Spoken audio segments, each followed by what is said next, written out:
Wow, ang ganda pala dito, oh. Ito yung Plaza Mexico, guys, oh, yan.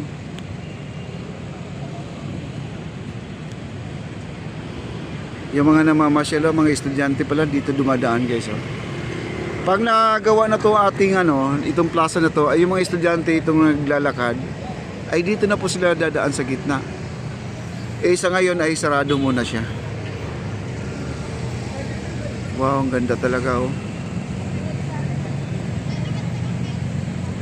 Ganito ang plaza, maliwanag na. Lalo kung madagdagan pa siya ng ilaw na ganito mahaba, guys, oh. Yung sinasabi ko, kung malagyan lang doon sa pinakagitna, ay naku, kumikinang na sa ganda po ang ating plaza. Grabe, ang ganda, oh.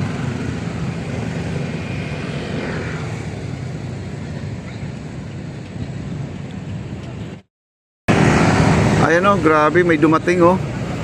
Ayan, oh, ang dami, ang bigat. Marmol o granite. Granite siguro yan. Ngayon, lagyan nila ng support para hindi matumba. May nakasulat sa wall. Ayan, oh, medyo malabo, guys, oh, may nakasulat, oh.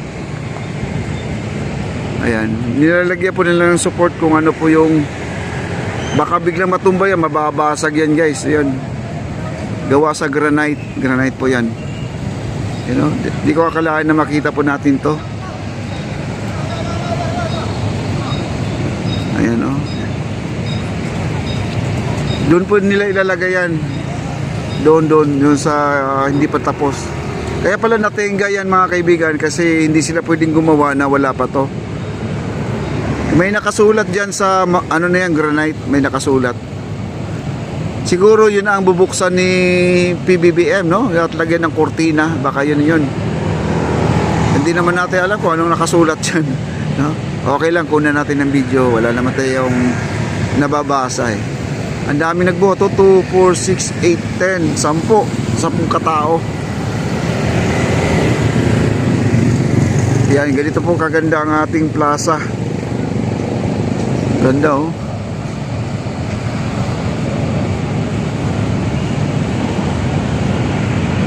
At nilalagyan po nila ng support. Sinuportahan po nila, ayan, oh. May tali nilalagay. Kailangan dyan, guys, ingatan na hindi mabasag yan.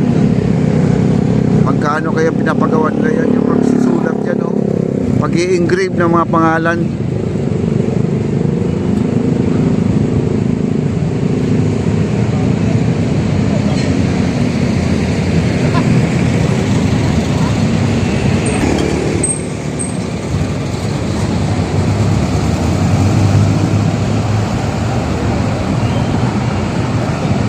Ang laki, no?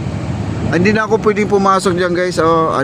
Iwas na tayo dyan kasi gabi na, no? At kasi may nagbabantay dyan. Hindi na tayo pwedeng pumasok dyan. At saka ayaw pa nila ipapakita siguro yan. Wag lang muna nating i-cover talaga yan, ha? Iwas lang po tayo. Kasi baka yun ang may nakasulat dyan na yun ang lalagyan ng kurtina para pag-open, pagbubukas ng ating Plaza Mexico. Abangan na lang po natin, guys, sa darating ng pagbubukas kasi malapit na. Ano na lang, no? Siguro wala na isang buwan, mga 27 days, 27 o 25 days na lang. Ayan.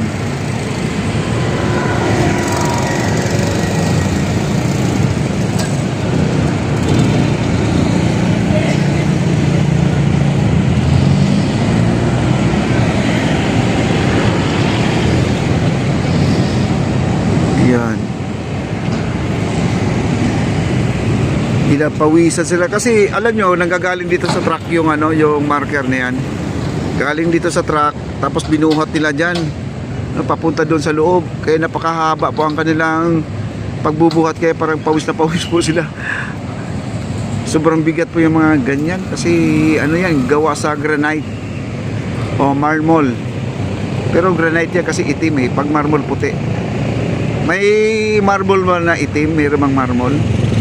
Yan, paki-comment na lang po, guys.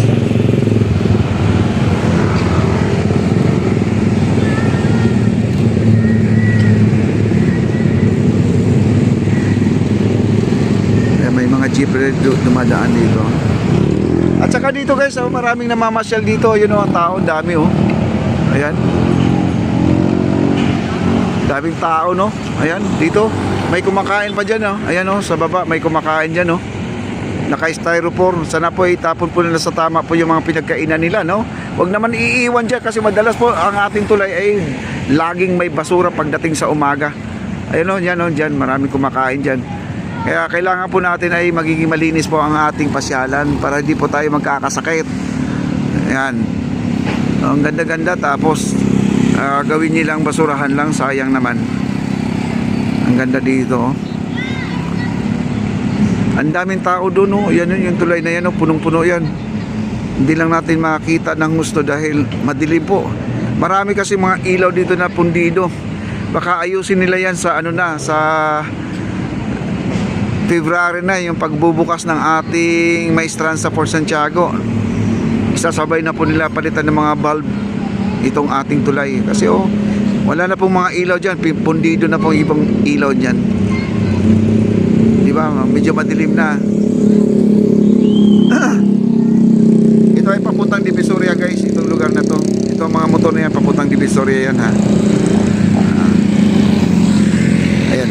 Tapos na sila kumain, oh. Ayan, oh. Ayan. Tapos na sila kumain.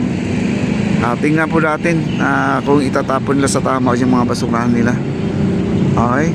At balik po tayo dito. Ayan, na-discarga na at binalik na po yung harang. Binalik na yung harang, mga kaibigan. Wow.